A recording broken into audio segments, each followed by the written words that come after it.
Can you sing the alphabet, Julie? Yes, I could. Let's hear you sing the alphabet. A, B, C, D, E, F, G, Cookie Monster.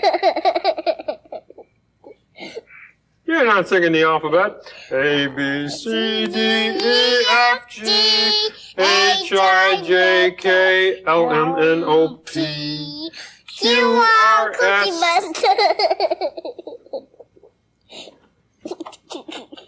Cookie Monster isn't the letter of the alphabet. It goes Q, R, S, T, U, Cookie Monster. You're just teasing me. W, X, Y, and Z. Now I know my ABCs. Next time Cookie Monster is there. Next time Cookie Monster can do it with you. I'm leaving. I love you. I love you too. Thanks. Whoa.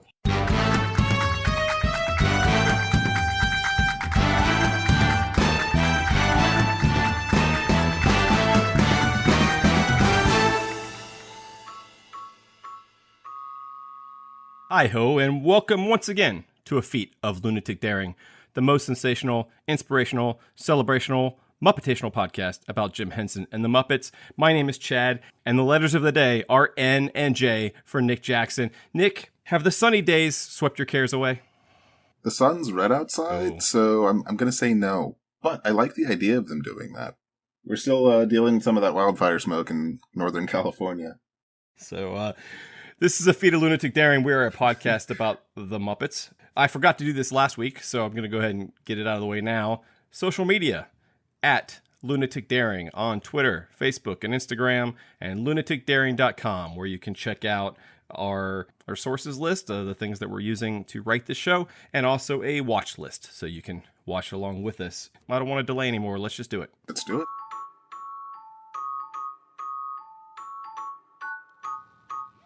Do you think television could be used to teach young children? This might seem like a strange question to generations of people who grew up with PBS and other early childhood programming, but in 1966, the idea was foreign enough to cause debate. One night, during a dinner party in the Gramercy Park apartment of Tim and Joan Cooney, 3 people were discussing that very thing, having no idea what they were about to create. Louis Friedman, program director for WNDT, New York's premier public television station, was drunkenly and convincingly extolling the great educational potential of television. The party's hostess, Joan Gans Cooney, a television producer who worked under Friedman, agreed wholeheartedly and had already produced a documentary called A Chance at the Beginning about an experiment in Harlem that was the predecessor to Head Start programs all across the country.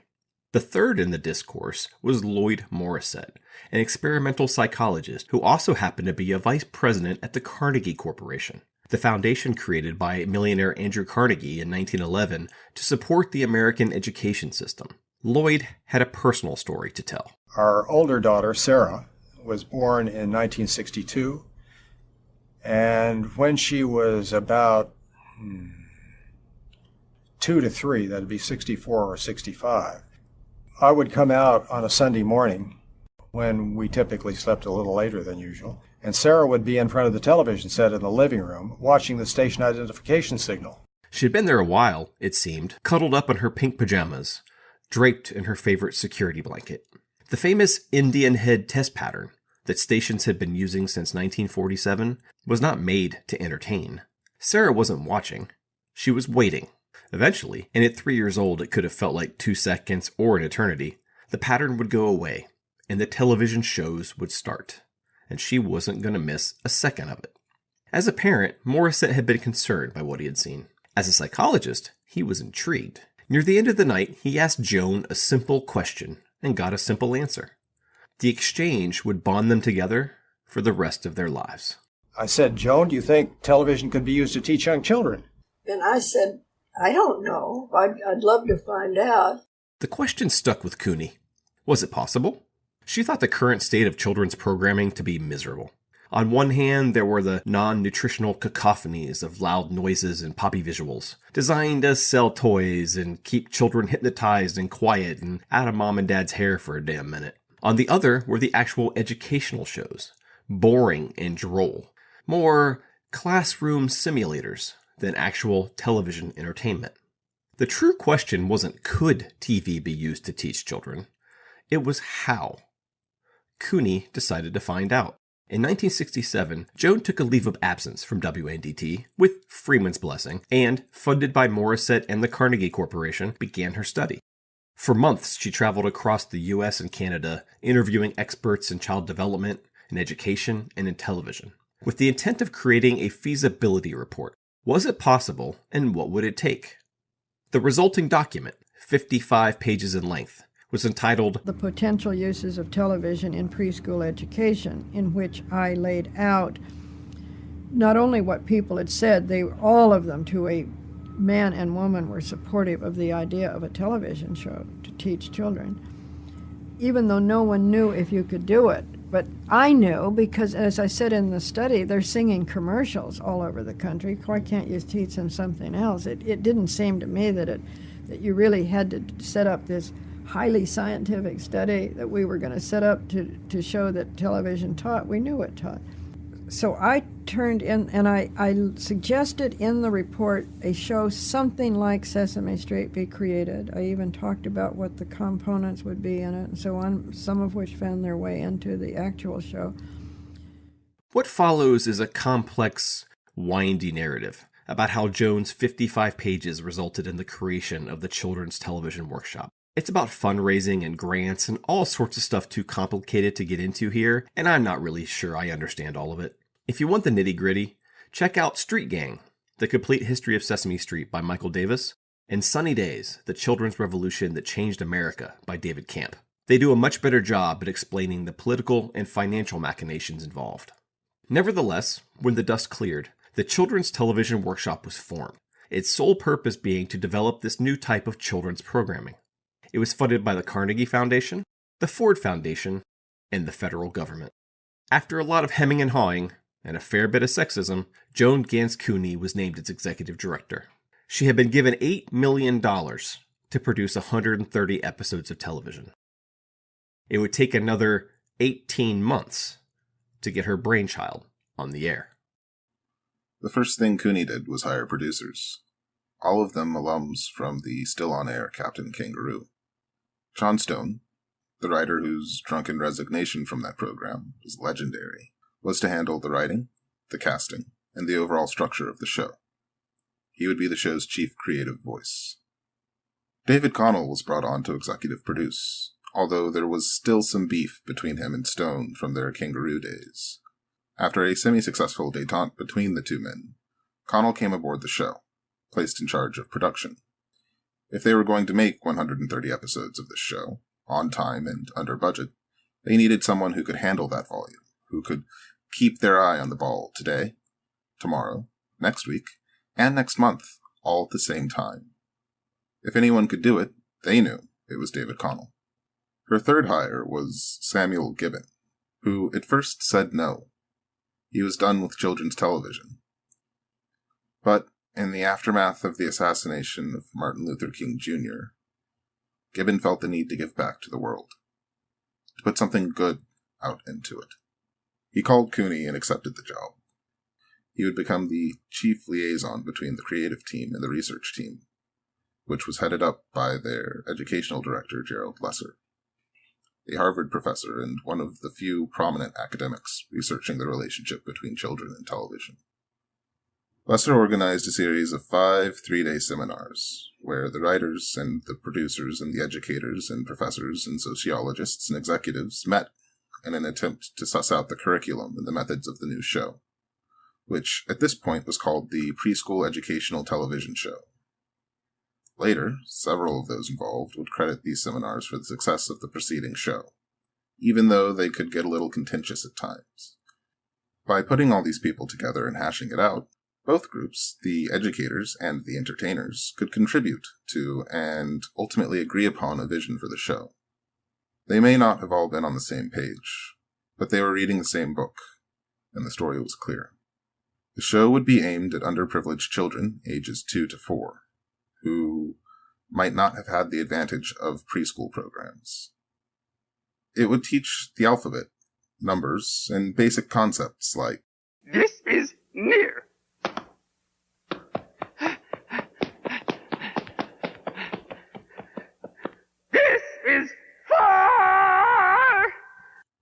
also be an emphasis on citizenship, cooperation, friendship, and social issues.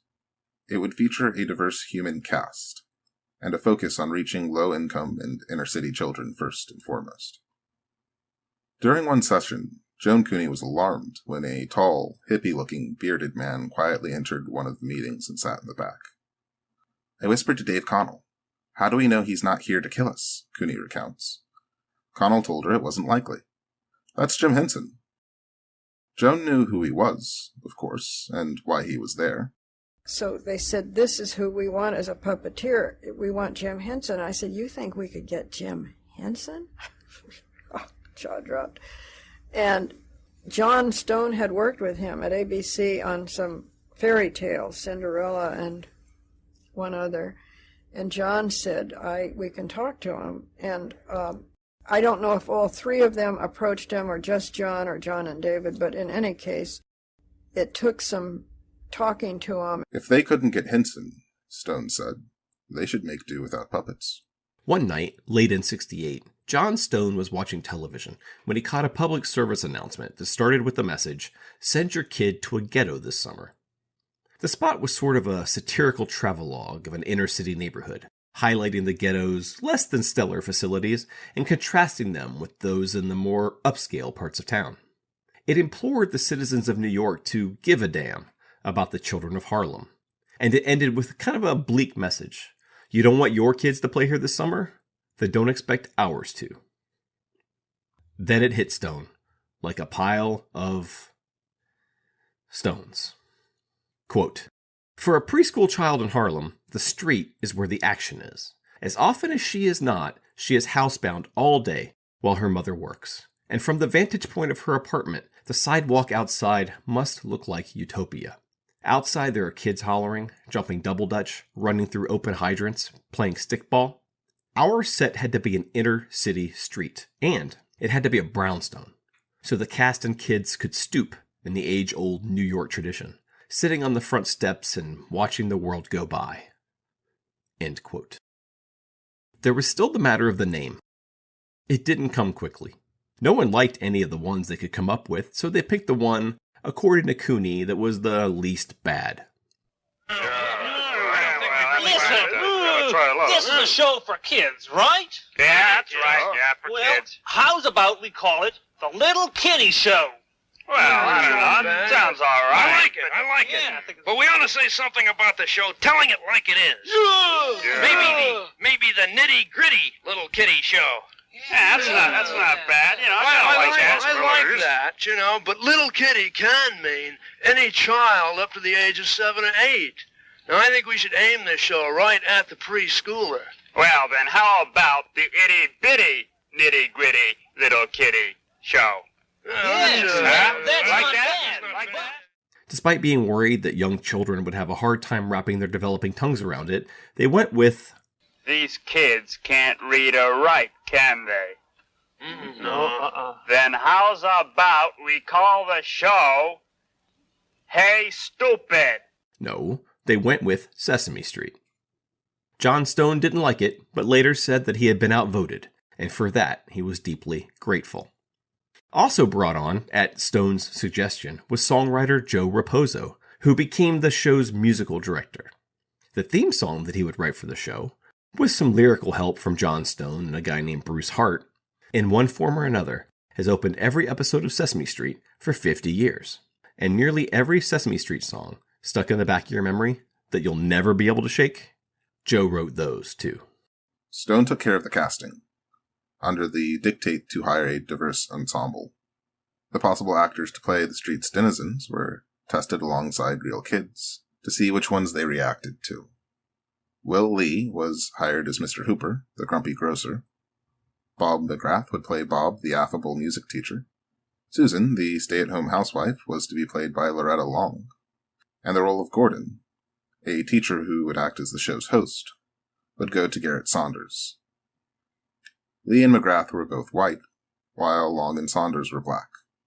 This idea of a racially balanced cast went all the way back to Cooney's original proposals for the show. The pre-production of Sesame Street is unlike any in the history of television. The 5 seminars were just the start. Over the next year and a half, its producers had to figure out how to make an engaging program for children that also aligned to a strict curriculum from the educators. 10 to 15% of the $8 million budget went to research. Each bit, each idea, each song, each joke was tested. Did it maintain a child's attention? Did they retain what they were being told? How easy was it to distract them from the program? These forays into formative research were instrumental in determining the final form of the show. The more we read about it, the more we realize that if CTW and the people who worked for it weren't so baldly altruistic and good, they could have been terrifying. Jim Henson, who had long fought the image that puppets were for children, couldn't help but realize the potential of this new program and what he could do for it. 2 new Muppets were created for the show, Bert and Ernie, 2 best friends in the Odd Couple tradition, where their annoyance with each other is only surpassed by their mutual love. Both were built by Don Saleen from Henson Sketches. While there was a little debate, it quickly became clear that Ernie, the sweet and talkative orange puppet with the adorable laugh, should be played by Henson, while Bert, his uptight, constantly put upon, and annoyed roommate, would be best in the hands of Frank Oz. Hey, Bert! Bert! Can you bring me a bar of soap? Yeah. Just toss it into old Rosie here. What? The soap. Just toss it into Rosie here. Who's Rosie? My bathtub. I call my bathtub Rosie. Ernie, why do you call your bathtub Rosie? What's that? I said, why do you call your bathtub Rosie? Because every time I take a bath, I leave a ring around Rosie. Ernie.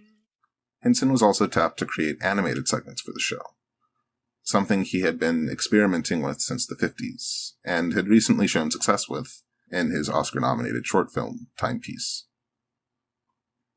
In 1969, CTW created 5 one-hour test episodes of the show. They showed them to preschoolers in Philadelphia and New York that summer. And they came back with that it was liked, but that every time the street came on, it was slow going. And that was very obvious in looking at the test shows, because we had no Big Bird, no Oscar, no Muppet on the street, so it would be this letdown after the Muppets and the animation. We watched one of these pilots, and we're glad we did. It starts with the Joe Raposo theme song, but sung by Bob McGrath, one of the stars of the show, and not a chorus of children. The most notable difference is clearly the fact that the human characters on Sesame Street never interact with the Muppets on the show. Bert and Ernie are treated more like surrogate audience members, watching the show along with us, commenting on it. They do participate in an awkward dance party, but in the safety of their apartment, not on the corner with the others. They are a standout but not substantial part of these test programs. It wasn't quite working, but the answer was clear. The Muppets needed to get out onto the street. Henson created 2 more Muppets made to live on the street and interact with the human cast. Oscar the Grouch, an orange, yes orange, monster who lived in a trash can, meant to teach children about handling their emotions. And Big Bird, a tall, goofy, and at first kind of twitchy yellow avian that was another larger-than-life walk-around puppet like Splurge had been. By this time, Don Saleen had brought Carolee Wilcox and Kermit Love on as additional puppet builders, and they contributed greatly to these iconic characters. To operate Oscar and Big Bird, no way was Frank Oz getting into a suit like that, not after the hell of playing the LaTroy Dragon. Henson tagged 36-year-old Carol Spinney, a puppeteer from Boston whom he had seen at a convention in Salt Lake City. That night, Spinney's show had not gone well, but Henson told him backstage that he had liked what he was trying to do and invited him to New York. Another adjustment was, unfortunately, necessary. George Saunders, who played Gordon, was let go. I found Saunders to be not great. He isn't a natural actor, he stumbles over his lines, and he can't sing or dance. He was replaced by Matt Robinson, who was already a segment producer on the show. After these changes, new episodes were produced and edited together with footage from the pilots.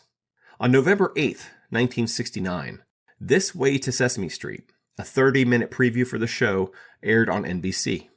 2 days later, Sesame Street debuted on public television. It garnered instant praise and success. Very early on, it earned a 3.3 Nielsen rating, which meant about 2 million households and about 7 million children were watching it every day. Within a year, Big Bird would be on the cover of Time magazine, and every kid in America could tell you how to get to Sesame Street.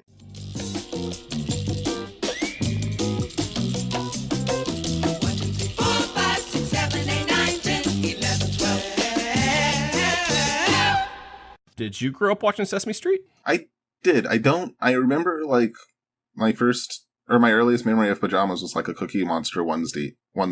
And I definitely watched a lot of Sesame Street as a kid, but I don't remember a lot of it. Like it was just something that was there. It was one of the constants that you kind of take for granted, I guess. I don't know what the modern equivalent of that is. I haven't really kept up with children's programming, but Sesame Street was just part of that frame of reference that you built for the world when you were 2 or 3 years old. And you like cookies, Cookie Monster likes cookies. He's a role model. It's great. Like I'm trying to remember specific sketches, and all of it is just a general awareness of the different characters that lived on the street. I grew up with this as a gigantic part of my life. I am the exact right age. I wasn't there when it started, but what a lot of people would consider its heyday of the kind of late 70s, early 80s is right when I was the proper age to watch it. We're going to talk about the premiere episode, and as soon as the music started, I was triggered. As soon as I hear that, every time I hear that simple theme song that Raposo loved the music and hated the lyrics from, of course he didn't write the lyrics, but that's just those notes. Doesn't matter who's singing it, doesn't matter which version. It's been a million different versions over the years. Those notes just get me every time. And I do have children, so I have watched modern Sesame Street. So while, of course, I spent a long time not watching it, I have, over the last 7 years, been reacquainted with what the show is like now. When I was a kid, it was appointment television. You did not want to miss Sesame Street at all. Let's go ahead and get out of the way. We're not going to watch every episode of Sesame Street for this show. Because that would be its own podcast. Yes. Over 50 years of television. They created, by my count, according to IMDb, they've so far produced 1,668 episodes over 50 plus seasons. And if you add to that 30 TV specials, 200 home videos, 180 albums, it's just not possible for us to watch all of that. I don't think it's all available. We are also grown-ass men. Well, okay, we are physically and intellectually grown-ass men.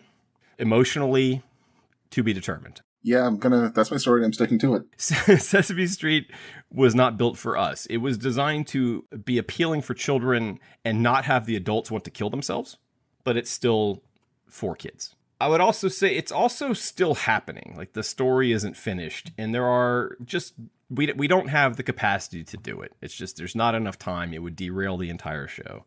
And so we're not going to. So we're going to spend this week honoring this show and talking about, we watched its premiere episode, the very first ever episode of Sesame Street from 1969. Now I'm going to guess, given your age, that you hadn't seen this one. No, it was kind of surreal to see, because it's nice to know who was there from the beginning and who might have come on later. Like, we don't have Grover, we don't have Elmo, we don't have Snuffleupagus. Or at least not in that pilot. You know, we had Bert, we had Ernie, we had Cookie Monster, although I don't think he was named. No, he didn't even talk yet. He was a leftover from those IBM commercials. And he was on like Ed Sullivan sketches. He was the new Muppet who ate stuff. We had Oscar, but it was different Oscar. Yeah, he's orange, as my daughters both pointed out. He's very orange. And Big Bird's kind of twitchy. Big Bird was vaguely terrifying. He was, and he's kind of scary. It was something about the missing plumage on his head. And I understand that this is like the first draft of it, and he's still largely Big Bird. But there was something about him being, I guess, less fluffy that made it... I'm sure that was a design choice that was very intentional, but when you had that sort of conical shape to them. Well, no, you're right. They changed that on purpose. They understood that. Like it was a design choice that they then regretted. So they did change the look of him. And also we have to remember Carol Spinney, who came onto the show to be both Oscar and Big Bird. He was just figuring out the characters. You know, when we get to the Muppet Show, it's going to be a while before Miss Piggy sounds like Miss Piggy. It's true. When you go back to The Simpsons, it takes a while for Homer to sound like what we think of Homer Simpson sounding like. And the same thing here. Oscar and Big Bird sound different and look different because these are their first tries at them. And it's still plenty punchy. And we actually get to see Jim on screen as himself. Granted, he's not named, but he's juggling for a minute. He's juggling, yeah. One of my proudest moments as a father is I was watching it with my children, and my 7-year-old went, "That's Jim Henson," when she saw him juggling. And I was like, all awesome. Right, good girl. What I noticed watching this premiere episode, it's a lot slower. Sesame Street was designed intentionally by Cooney and everybody else. One of her big ideas was that she watched kids watching commercials and realized how captivated they were by commercials. And so part of her plan was, let's make commercials about the alphabet. Let's make commercials about numbers. Let's make commercials that sell the things that we want to teach. Later generations would call it like MTV editing. But even for that, going back to 1969 when this aired, these commercials are a lot slower than what we would think of as commercials today. Yeah. There were only 4 humans cast at that point. Hooper, Bob, Susan, and Gordon. And then there's Sally, the little girl, but I don't think she comes back. Like, the children were never really recurring characters on the show. Not very often, at least. What struck me was the pace of it was a lot slower. Now, did you watch any of the test episode? I caught the test episode, and it caught me off guard because, I mean, I understand why they made some of the shifts that they did. It definitely wasn't as tight as the one that was eventually broadcast. There's also a random cameo I can't call it a cameo because he wasn't known yet, but you see a very young Luther Vandross in there, and I wasn't expecting that at all. Yeah, you told me about that, and I thought that was funny. He shows up in the... I had to do a double take, too. I was like, maybe it's just someone that looks like him, so I had to look it up, and I was like, no, that's actually Luther Vandross, just, in the 60s, and I don't think he really hit it big until, like, the late 70s, maybe early 80s. I know that Bowie had a hand in that, but I don't remember the specifics. Yeah, there's that sequence where the choir comes in and sings about the alphabet. And he's front and center for it. But they're not quite a choir. No, it's... The setup is like a Baptist choir. It's the 80s music video. I really want to have a choir in my music video thing. That was just 2 or 3 decades ahead of time. Yet they were all wearing just groovy 1969 clothes and singing more of an R&B number.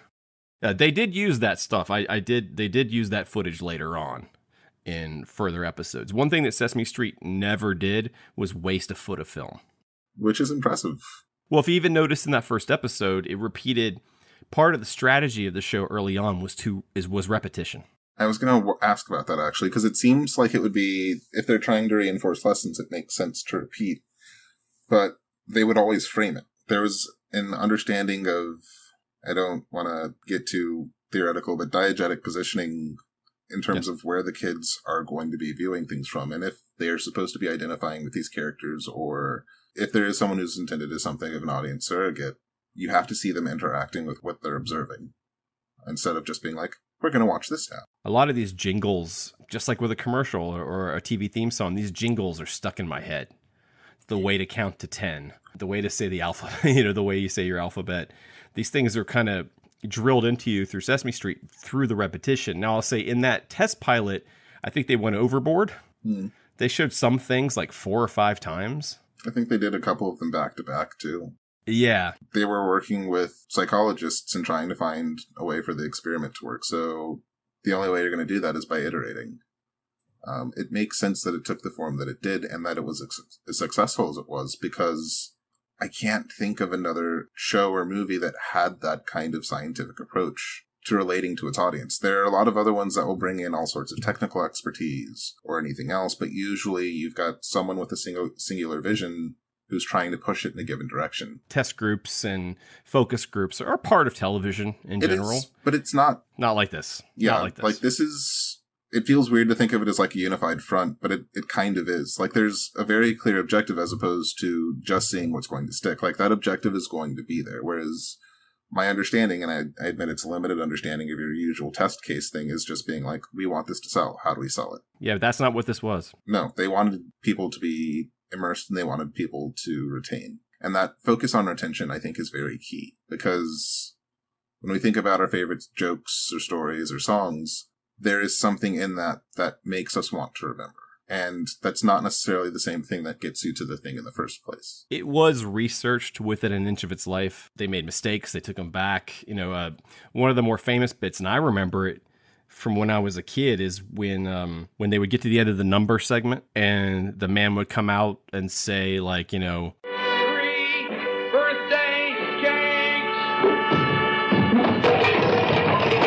They actually cut that pretty early because the psychologists were worried that kids under a certain age didn't like to see adults getting hurt. Interesting. I think that's BS because as a kid, I loved watching grown-ups fall down. I was a weird kid, but I definitely did too. I just don't think any kids were scarred by that. But again, that was part of their process of researching the show, of testing the show. I mean, they still test the show. It's the one television show I can say is more of an experiment, but it lasts 50 years, so it's hard to just call it an experiment.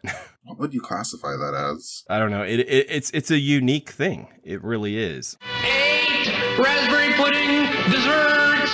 Part of the dictate of it at the beginning was that it would be an ethnically diverse cast. And the next 2 cast members I think it added after the original 4 were Luis and Maria, 2 Hispanic characters. So it did kind of stick to that model. As a kid, and I think this was the point, I never noticed that. Mm-hmm. As a white child in a small town in Ohio, it didn't even faze me, which again was their point. I just remember it was everything, it really was like, and if you read a lot about it, and I highly recommend the books about it, but it worked. Kindergarten teachers were writing letters saying, what am I supposed to do? They already know the alphabet.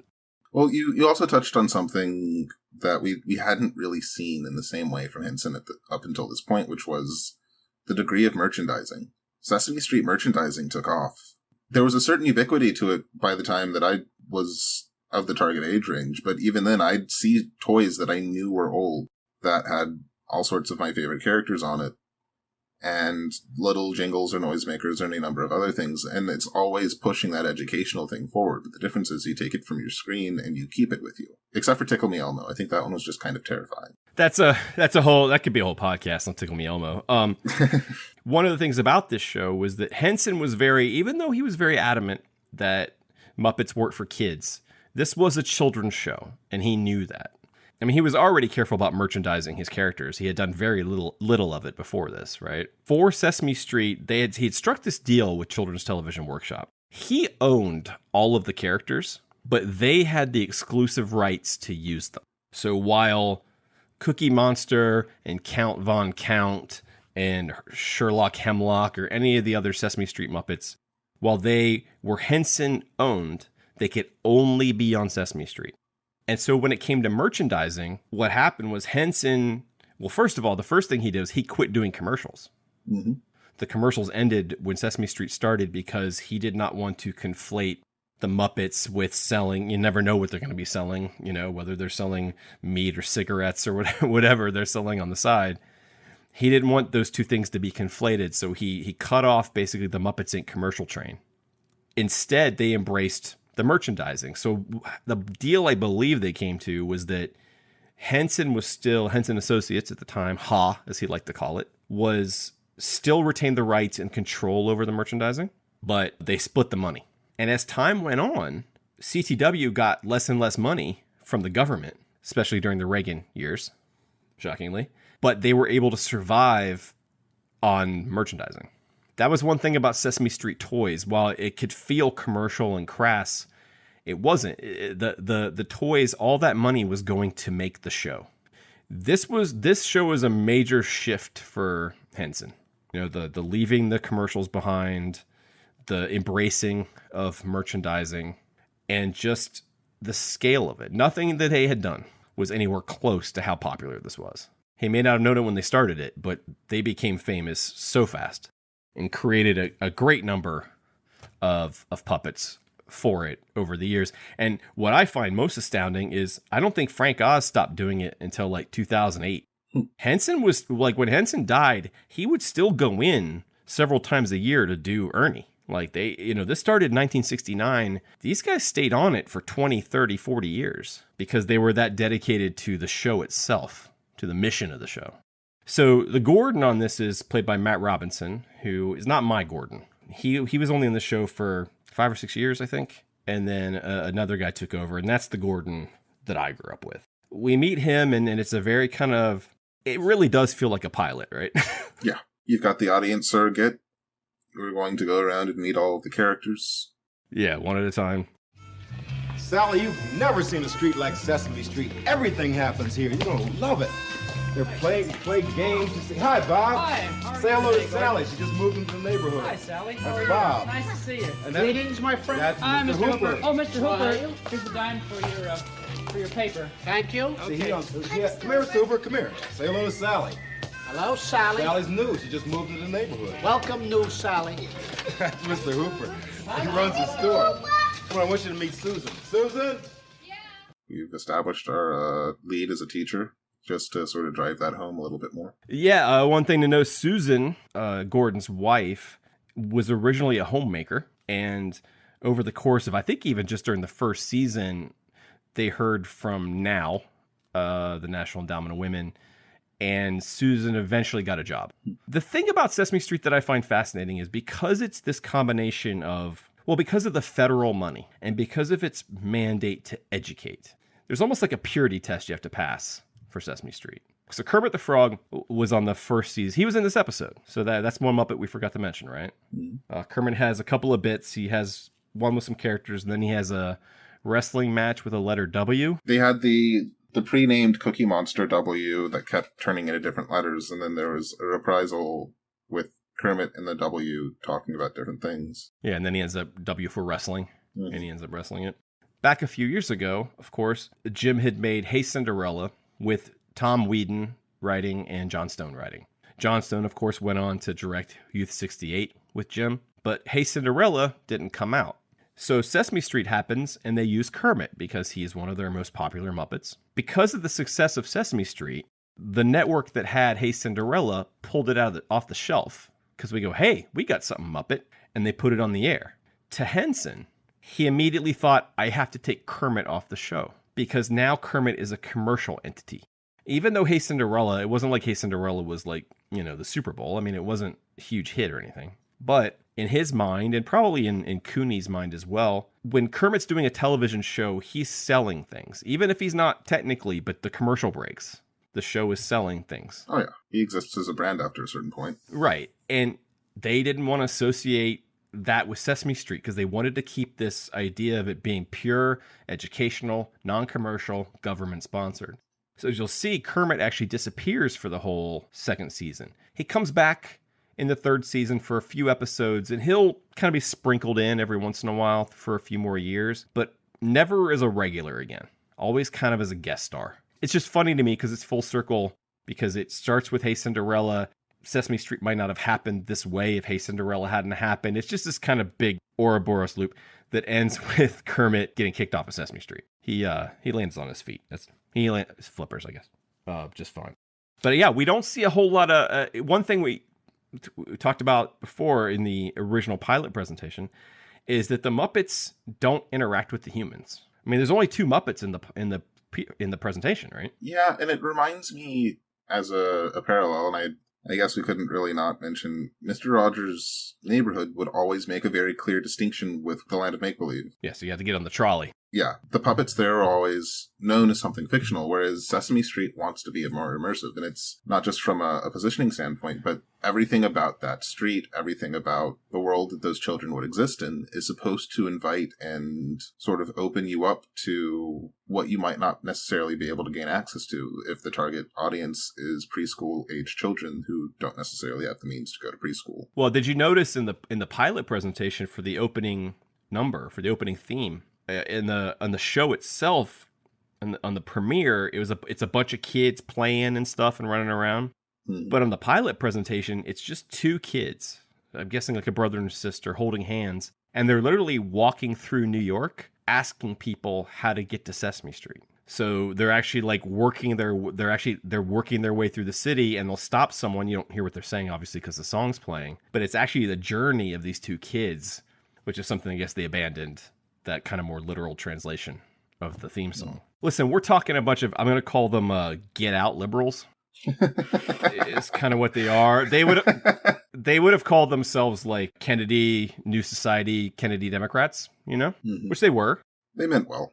No, and they did. And I think they did well in a lot of cases. Mm-hmm. Again, we're talking the 1960s, so attitudes are different. So they were a bunch of lefties, but instead of, all of us heathens now, they were disgusted by like violence on television. They thought children's entertainment was all garbage. Captain Kangaroo was probably the most well thought of children's show at the time. Besides that, like, so they were very opinionated and they wanted to make this show. And yes, they meant well. And there are times where, I don't know, they worked themselves into some corners with this stuff, which we'll talk about. Like I said, we're grown-ass men, and this show is meant for preschoolers. So if you'll indulge me for a second, I have a review for us to listen to. How old are you, Maddie? 4. What did we watch today? Sesame Street! What'd you think of it? Good! And Oscar's on. And he wasn't being nice. Oscar's never nice, is he? What, was there any funny parts? Of course, he puts, beard on them. He puts what on there? Beard. Oh, and he put the beards on the other puppets? You like that part? Yeah, and plus, I should have puppets instead of finger puppets. And Miss Piggy, if she wasn't, she could be mad without his boyfriend. And that was so silly. Plus, Kermit jumped off the table and hurt himself. And then what did he do? Did he end up fighting a W? Yeah, and of course, Cookie Monster ate the W. Mm-hmm. Thumbs up or thumbs down, good or bad? What is that? This means great, and this means okay, that's great, and this means no. The microphone can't see your thumb. It's up. Up. So that means great. Thumbs up? Okay, cool. Thank you, Maddie. You're welcome. That was my 4-year-old. I don't know where the Miss Piggy stuff came from. She's just waiting for her to show up. Yeah, and she also mentioned one of the other bits where Gordon sits with a family of... on the Muppets, they call them whatnots, but on Sesame Street, I think they call them anything Muppets, which are the blank slate Muppets that they can turn into anything. And there is, I think, a really fun bit in this episode where Gordon sits with basically creates a whole family of Muppets out of a bunch of anythings as they come to life. My oldest daughter, she reviewed it too. She's 7 years old. She's a little beyond Sesame Street at this point. She still enjoys it. But the thing she had a big problem with, and I agree with her. I thought it was pretty nice, except for the cows. They weren't that good. They were kind of, what should I say? A little boring. Boring? Yeah, it was 6.5 minutes of cows telling you that cows make milk. You already knew that, didn't you? Yep. It was interminable. The whole theme is cows give milk. And then it's 6.5 minutes of very languid, slow shots of cows with some kind of... I don't even know how to explain the music. I just figured that was something that would have made more sense in the 60s. Maybe it wouldn't have. The music? Maybe. I don't know. I mean, Raposo was great, and he created some of those songs that will be stuck in my head forever. But it actually reminded me of some of the music in Hey Cinderella more than later Sesame Street stuff. Sesame Street's been on the air for a long time. For a show that seems to have been as beloved, have actually been controversies over the years and drama.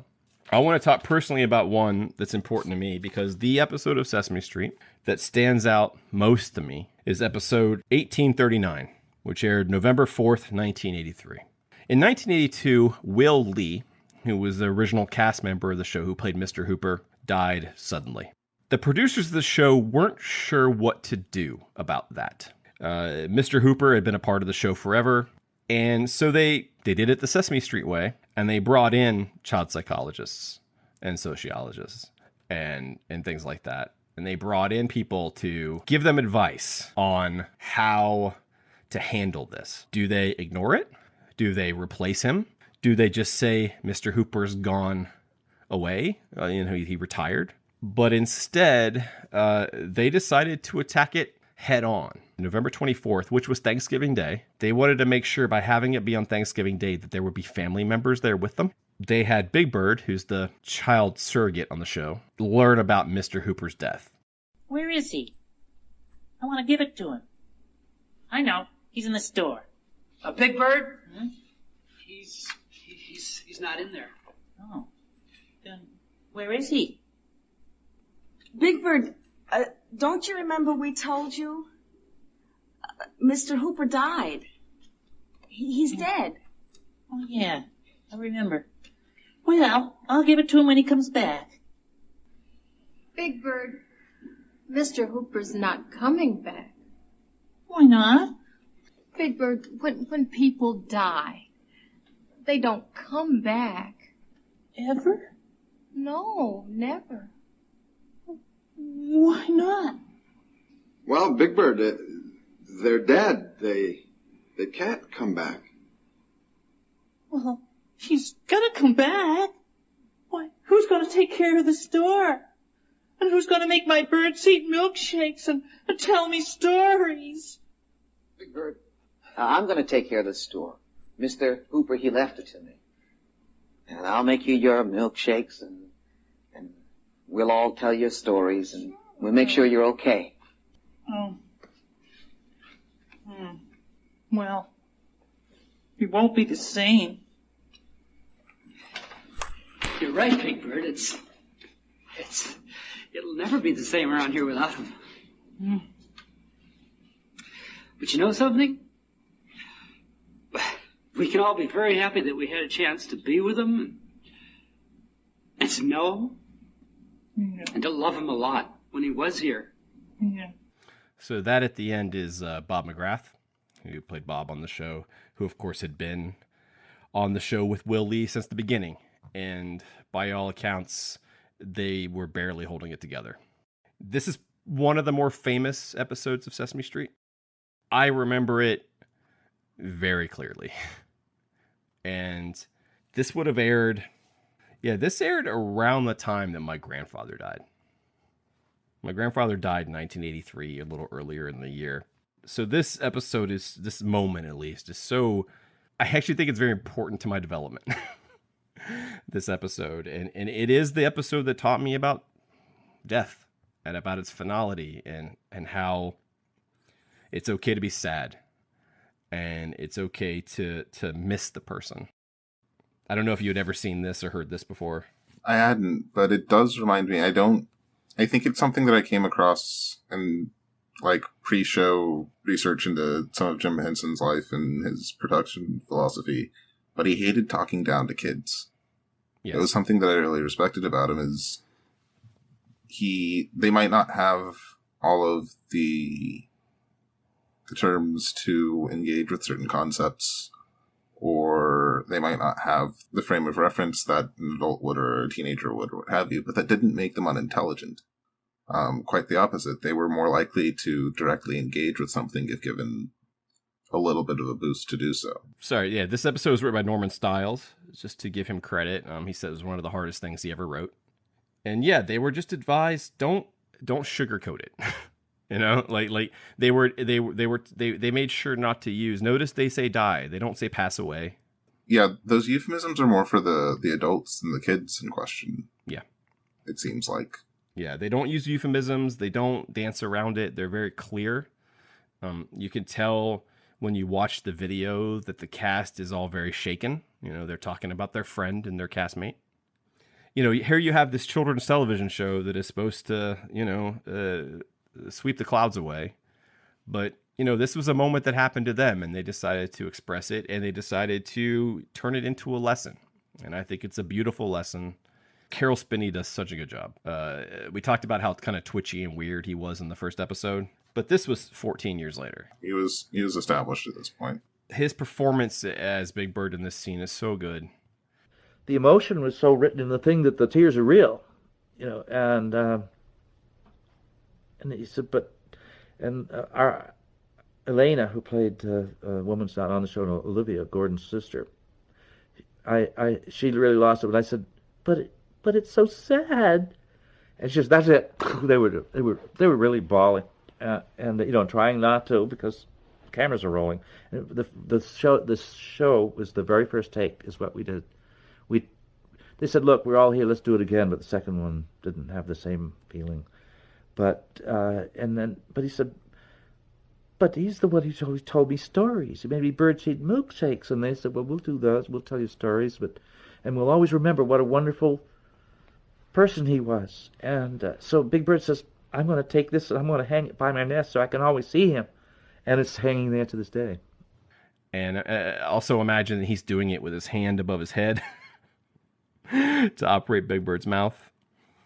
And he's looking at it on a little monitor in there. But he's so the innocence and and I watch it. I can't be helped but reminded my own kids and how they react to things. And I don't know. It's a very important episode of the show, and I just wanted to bring it up. But I don't like it.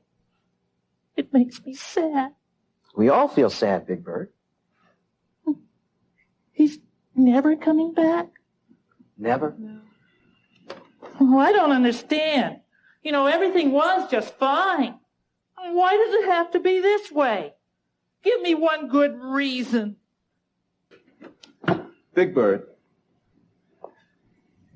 it has to be this way because. Just because? Just because. Oh.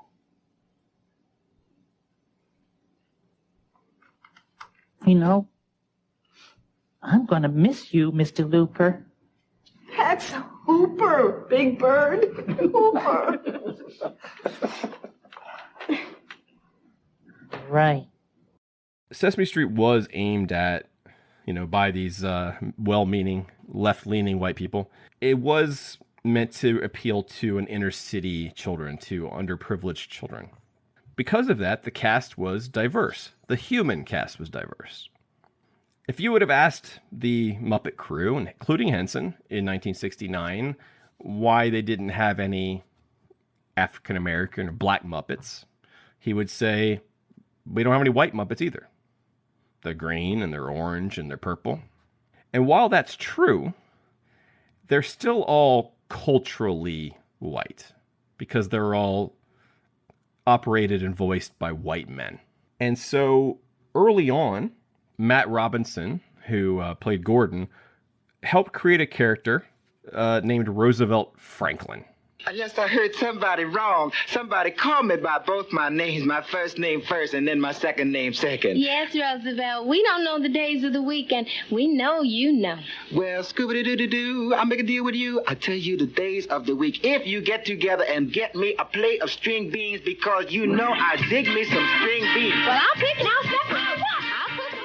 Do you know anything about Roosevelt Franklin? I think he'd been retired by the time that I was watching Sesame Street, but looking into it a bit, he wouldn't have been out of place in like a sort of a Schoolhouse Rock setting, just because he was someone that spoke in vernacular a lot, and he was supposed to be that hip kid. Robinson wanted to bring a voice that kids that he knew would identify with more. Here, let's play a little clip of how Roosevelt talked, because it is important to understand how the kind of character he was before we talk about the kind of controversy. Rhyme time! Rhyme time! Everybody ready for rhyme time! Roosevelt Franklin, are you gonna make us rhyme some more old dumb words? No, Suzetta something. I'm gonna tell a story about the hardest name in the world to rhyme. Oh, well, that's different. That's right. And the name of this story is Morty Moot Mope. Who? Morty Moot Mope. Just like I said. Now pay attention. So Roosevelt was one of the cooler characters, I think. But he was voiced by Matt Robinson. His mother was voiced by Loretta Long, who played Susan, who played Gordon's wife on the show. They were both African American. Roosevelt became a big source of controversy He was very popular. In fact, in the early years, starting in 1970, so would have been the second season. He was kind of a main character. There was a skit called Roosevelt Franklin Elementary School, where it was it was a classroom, but there didn't seem to be a teacher. Like Roosevelt would come in and he would teach the class stuff.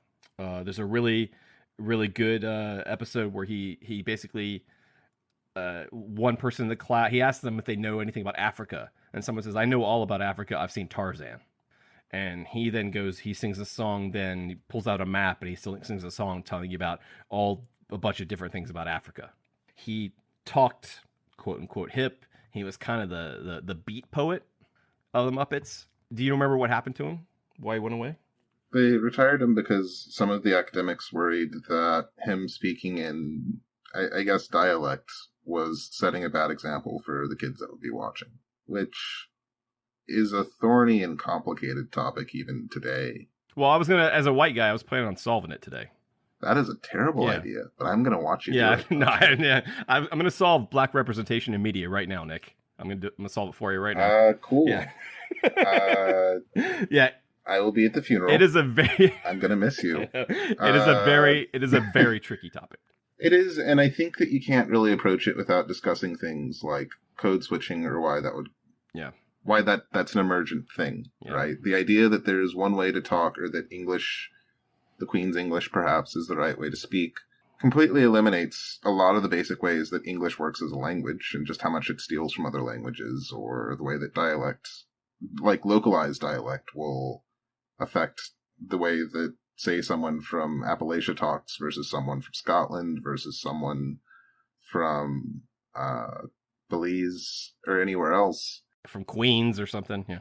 And even there, if you want someone to learn something new on a very basic level, regardless of who you're talking to or what age they are or what their circumstances, in order for anyone to learn something new, they have to first accept that something is true. And then you draw a comparison or a line from that to whatever the new concept is. Right. For people who aren't used to hearing people talk in a more, I don't want to call it formal, but I guess more standardized way, it's nice to see or hear someone that talks the way that you do. Right. And for a lot of people who are used to moving through different social circles or social contexts, you know that on a subliminal level, you know that what you say is more likely to be recognized and received if dressed up in certain ways. Right. And to assume that, on one hand, all people should talk exactly this way in order to be taken seriously does a disservice to a lot of people. But at the same time, depending on what your goals are, you will need to know how to switch those hats. And it's not said, I don't say that statement to chastise anyone or to make anyone feel bad. Nothing like that. It's just on a very basic level, you're going to figure out what game you're playing and how to play that game. Yeah, the idea of code switching is something I've only said as a white guy have only been kind of aware of in the last decade or so of my life. That concept of changing how you talk depending on who you're with. I know a lot of people didn't necessarily have a name for until relatively recently, but a lot of people I've known personally throughout my life are just familiar with it. You do certain things in certain contexts, you don't do it in other contexts. There are certain jokes it's okay to tell here as opposed to elsewhere. Right. For me personally, there are a lot of people that'll think that I'm very quiet until they see me in a different circumstance and I crack a joke that I probably wouldn't crack in polite company. And whatever their earlier concept is different. And I'm not being dishonest in the other context. Yeah. It's just, which side of the mask do you show here? As much as I joked earlier, I don't feel at all qualified to level an opinion of whether or not Roosevelt was too black or not black enough. Shockingly, I'm not qualified to make that call. The battle for his existence, really, was within black creators and fans and producers and executives.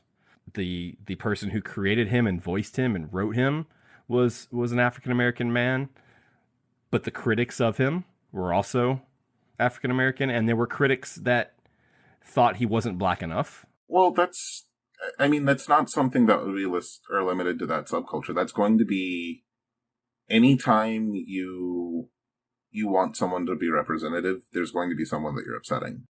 Questlove from The Roots has mentioned many times how much he loved Roosevelt Franklin as a kid because he loved Sesame Street, but then there was this kid that talked like him.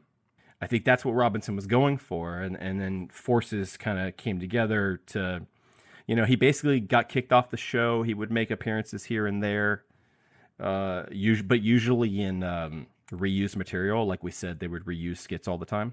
Because of this, because of what happened with Roosevelt Franklin, I think it created for a very long time, probably to this day, one of the failings of Sesame Street is they never really were able to crack how to do this.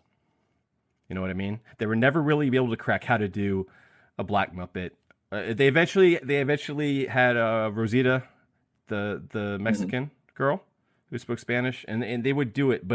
And I think this applies to the Muppets altogether, to be honest with you, that there's this, because they're all purple, Roosevelt was purple. He wasn't brown, he was purple. Because they're all sorts of different colors and everything, in order to portray different cultures and races, there's this line, right? Like where, Robinson decided Franklin should talk like a kid, a kid from Harlem, right? That's where they were trying to reach. And that was considered by some to be, stereotypical, cliched, offensive. And I think they got gun shy after Roosevelt Franklin.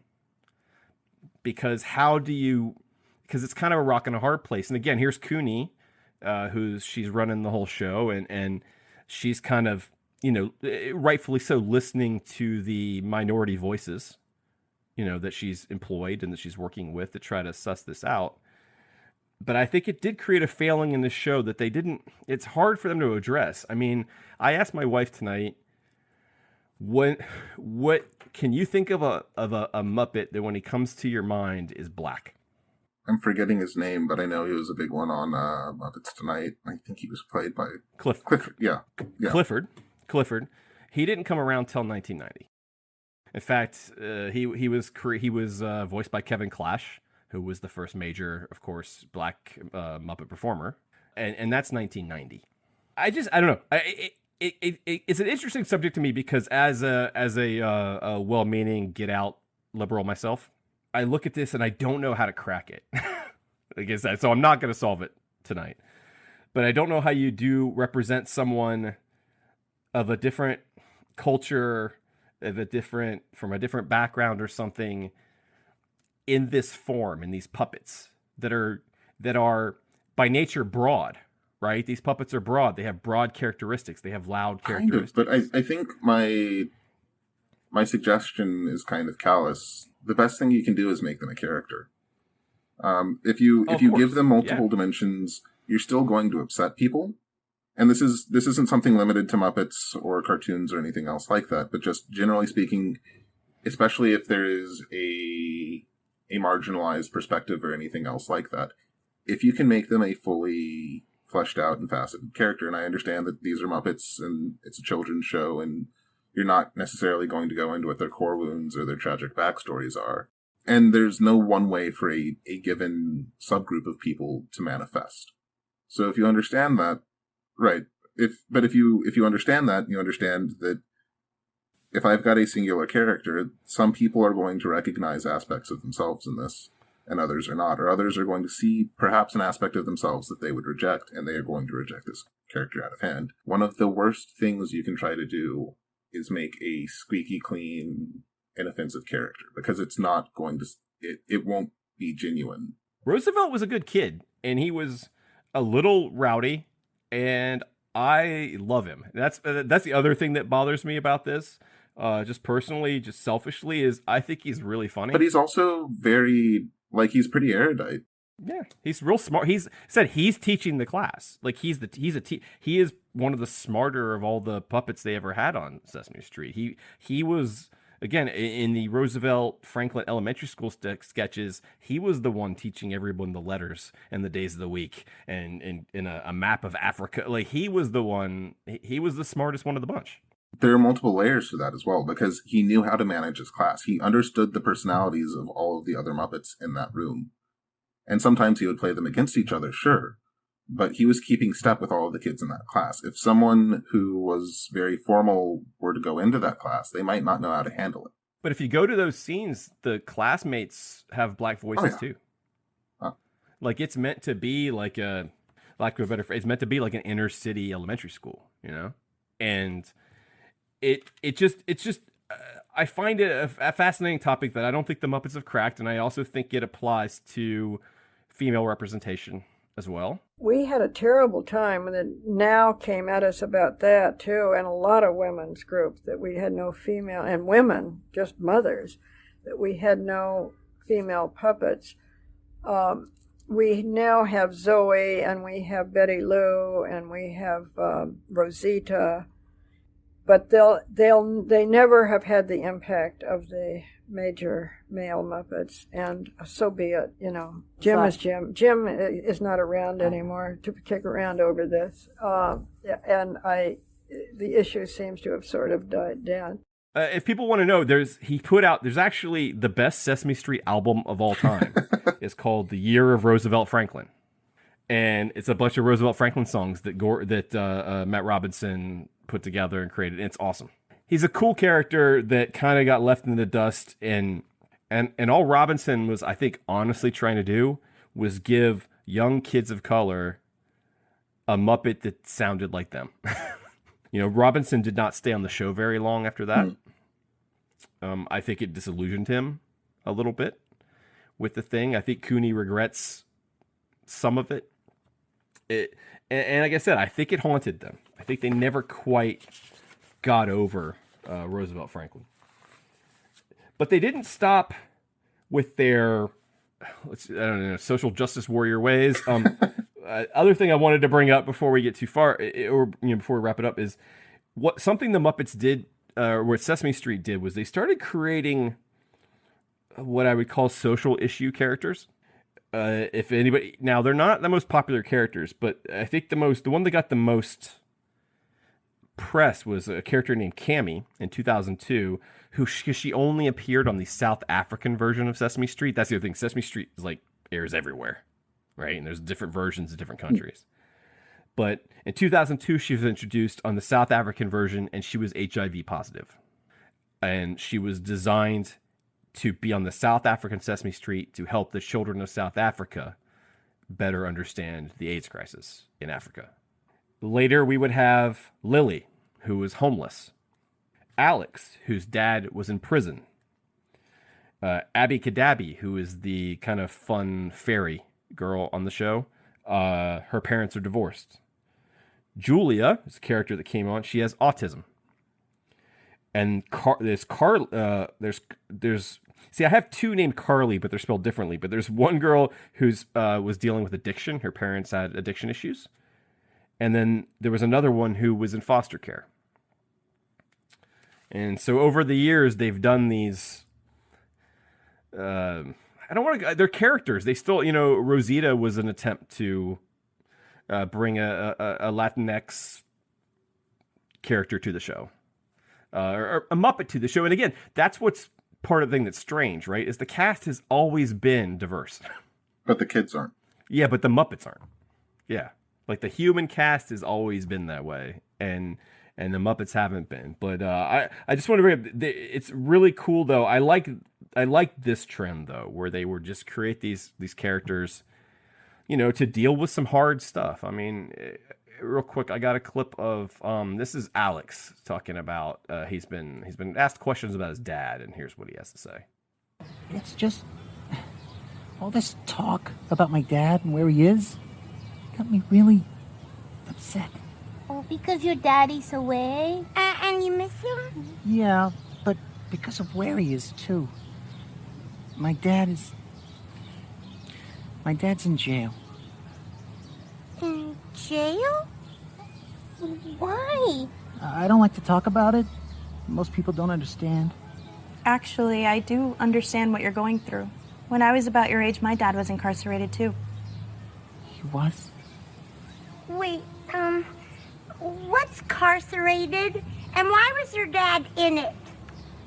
Incarcerated is when someone breaks the law, a grown-up rule, and then they have to go to jail or prison.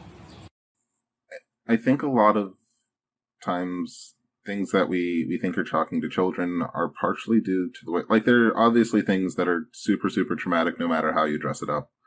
But sometimes they will be presented in a way that sort of exacerbates the issue, with all the intention of doing the exact opposite. And I can't think of a succinct example for that. But the way that they're going about this and the fact that they are discussing, I guess, adult things in frank terms. This attitude that Sesame Street has, and again, I'm sure they've balked at it at times, but this show that is ostensibly for children, they don't have to cover HIV. They don't have to talk about homelessness, but that's their mission, is to educate children, to make children less afraid of the world, I think. To let them know they're not alone. But it speaks to this greater mission that the show has that I admire, that has not been flawless. I don't think we can say it's another example is, did you read about Mr. Snuffleupagus and what happened with him? In his earliest appearances, I think people thought that he might have been Big Bird's imaginary friend. Yeah, he was. For a long time, he was Big Bird's imaginary friend. Snuffy's a big two-person kind of woolly mammoth elephant-looking thing. And it was sort of a rolling joke that Big Bird would try to draw people's attention to Snuffleupagus, and he would always just sort of step out of the shot. Yeah, and he was created to be that, to tell kids it's okay to have an imaginary friend. You know, it's okay to use your imagination to do these things. But you remember why they changed him? I believe it was a fear of childhood abuse and kids not being believed, or kids feeling as though they wouldn't be believed if they reported things. So with the regular punchline being that people thought that Big Bird was just making things up when he talked about Snuffleupagus, I think the fear was that kids would internalize that and assume that people wouldn't take them seriously if they talked about something. Yeah, that adults wouldn't listen to them about important things. At last! Oh, joy, joy! I told you there was a Snuffleupagus, and at last you've seen him, and you gotta believe it, right? I told you all along that there was a Snuffleupagus, my best pal. He's not imaginary, but you never believed me. No, but Maria and Linda and I believed you, Big Bird. Yeah, but the rest of you didn't. Yeah, right. Yeah, you're right, we did, but... Well, but what? Yeah, but what? But what? Yeah, but what? But... Well, Big Bird, you have a right to be angry. I do? Yes, you do, because after all this time and we didn't believe you, that must have been very hard for you. Well, yeah, it was. Well, Big Bird, from the bottom of my heart, I want to apologize because I'm really sorry. Oh. Big Bird, you know what? From now on, we'll believe you whenever you tell us something. Yes. Promise? Yes. Promise. Absolutely. Maybe we should get that in writing. Yeah. And that's the kind of course correction that I think this show is capable of that a lot of shows can't, because of the way that it's made. Because of the way that it's built. Because, you know, they probably had some child psychologists going like, yeah, I don't know if I like how the Big Bird Snuffy thing works. And then they workshop it and they think about it and they probably test it. And again, this thing it's really weird to like heap praise on a show that feels like it's made in a lab. Yeah. But at the same time, it's an institution at this point. By and large, that core mission hasn't changed. They're trying to lay a really strong foundation for kids to sort of build on. It spawned, then it would go on to spawn shows like The Electric Company, which, for anything else, gave us Morgan Freeman. I can still count to 10 in Spanish because of Sesame Street. Like, there are jingles and scenes and just words in my head that are just drilled in because of Sesame Street, which is what their intention was. Now, Is that the exact right way to educate a kid? I can't tell you. There's probably no one right way. But I can still count to 10 in Spanish. There's a couple other big things that happened along the way. Luis and Maria got married, and that was a big deal. Gordon and Susan adopted a child instead of having a child at one point. So I think they even dealt with infertility a little bit there. The one person we haven't mentioned as much in this episode is Jim Henson. People tend to think of Sesame Street as a Henson thing. And yes, the Muppets are a huge part of Sesame Street. I don't think Sesame Street succeeds at least as well as it did without them. But he did not create the show.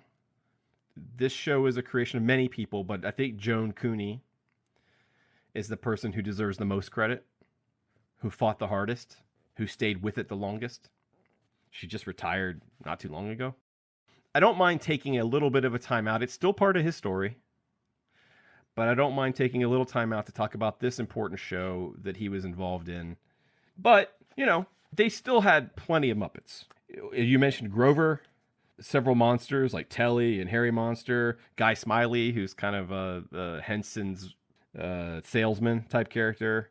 Obviously Cookie Monster and the Amazing Mumford.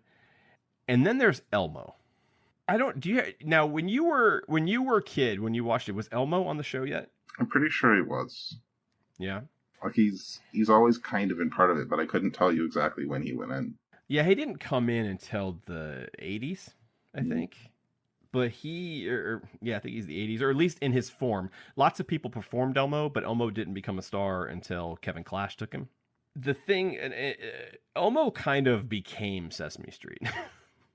In modern episodes of Sesame Street, there's a thing called Elmo's World, which is in the middle of an episode of Sesame Street, it has a little mini episode of Pee-wee's Playhouse.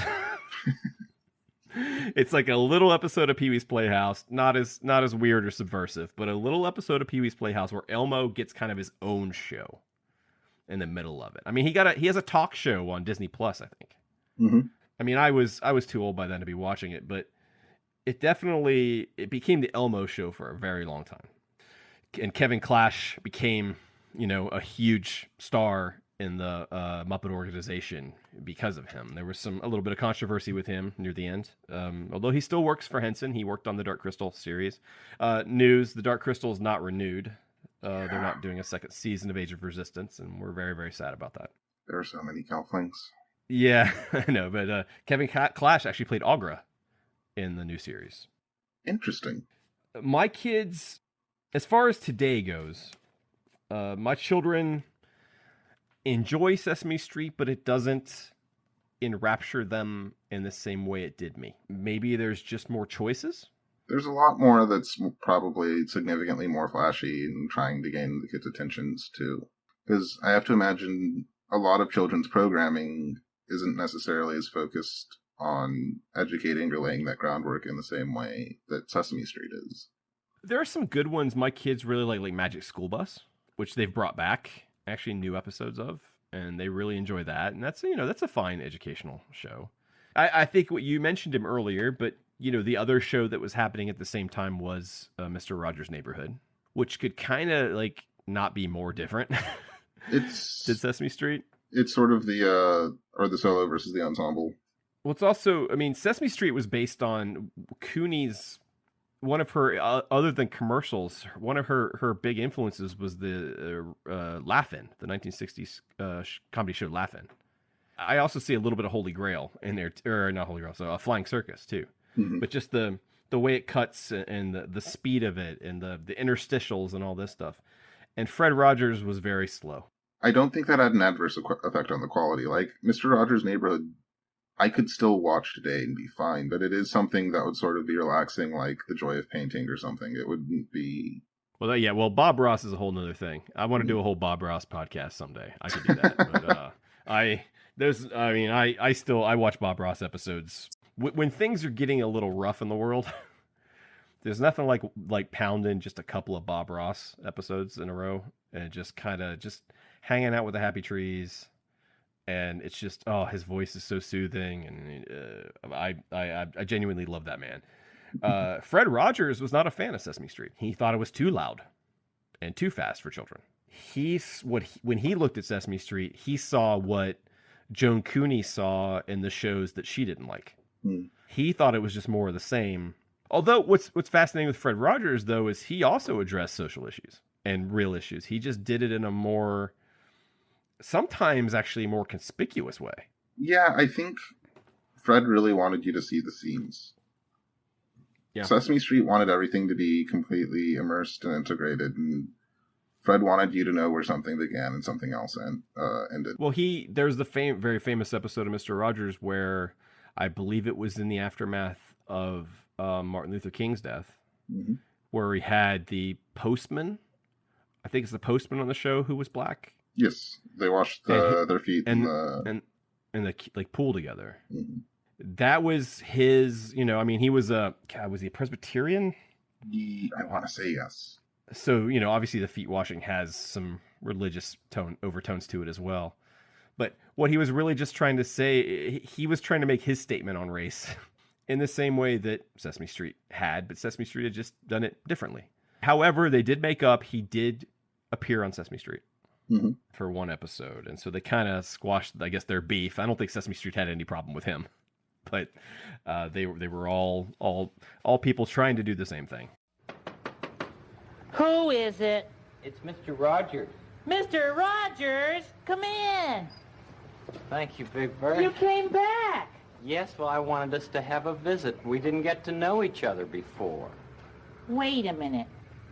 Were you really here before? I mean, when I raced with Mr. Snuffleupagus? I was here. I'm not so sure. And I'm not so sure you're here now, because my friends told me that I was just pretending and imagining that you were here, so I think I'm just pretending you're here now. You're not pretending. I'm really here.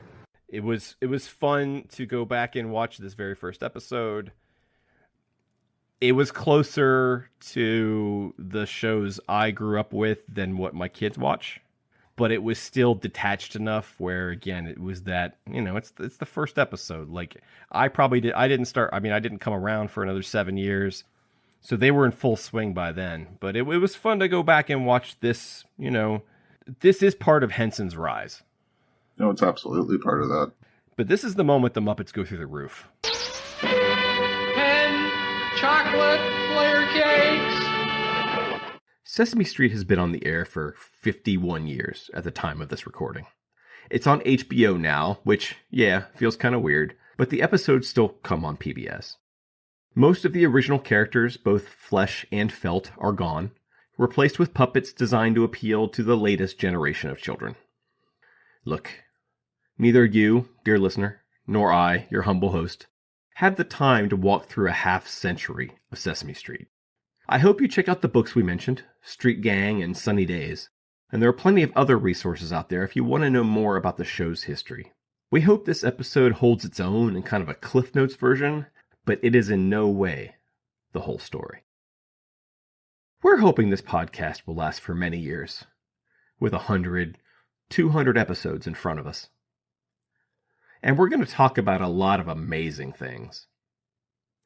But nothing we talk about from here on out will be as important as Sesame Street. Not by a country mile.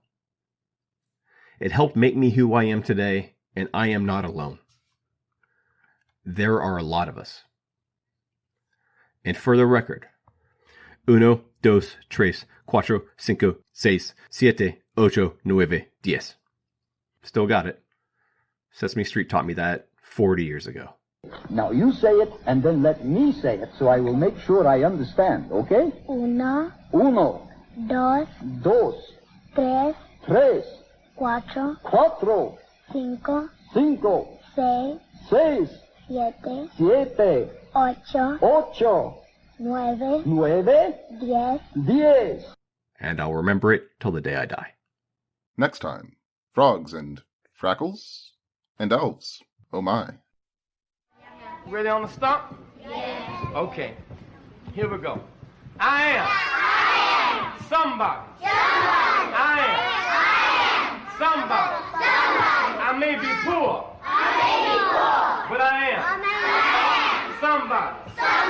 I may be young. But I am.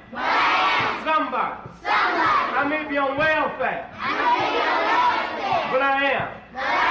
Somebody. I may be small. But I am. Somebody. I may make a mistake.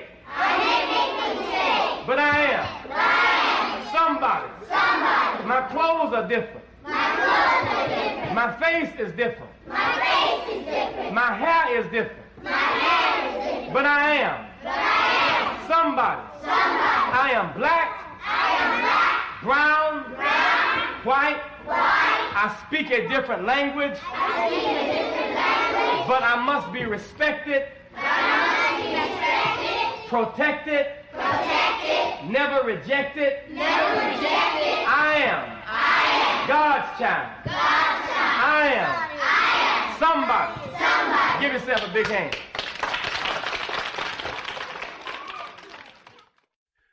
A Feat of Lunatic Daring is written and produced by Chad J. Shonk and hosted by Chad J. Shonk and Nicholas Jackson. Music by Seth Podowitz. And a proud production of Antithesis on